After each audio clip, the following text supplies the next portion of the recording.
People often ask me how I got involved in government and politics, and it was because of a very personal story and experience that my family had years ago.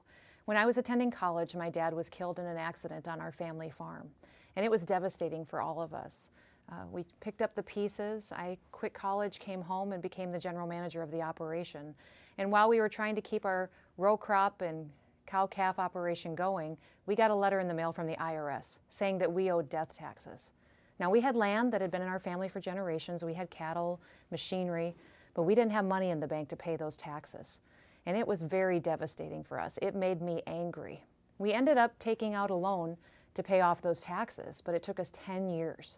It was an option for us to sell land because my dad had always said, God isn't making any more land. So we did that, but I thought we need more people talking about laws that are devastating for families and their small businesses, telling that story. So I started to serve in different organizations, speaking out on public policy. And today, I'm proud to announce that I'm introducing a bill that would completely repeal the death tax. So many family farms and small businesses are threatened by this tax each and every year. And I think it's terrible that a tragedy can happen to a family and then have the federal government come in and threaten taking that family business away. If our family had owned a gas station, the only way we could have paid off that loan would be to sell that family business, or a restaurant, or a small retail shop. Luckily for us, we had a bank that took a chance on us, gave us a loan, and paid off those taxes over time. But it was very hard for our family to get through that period of time.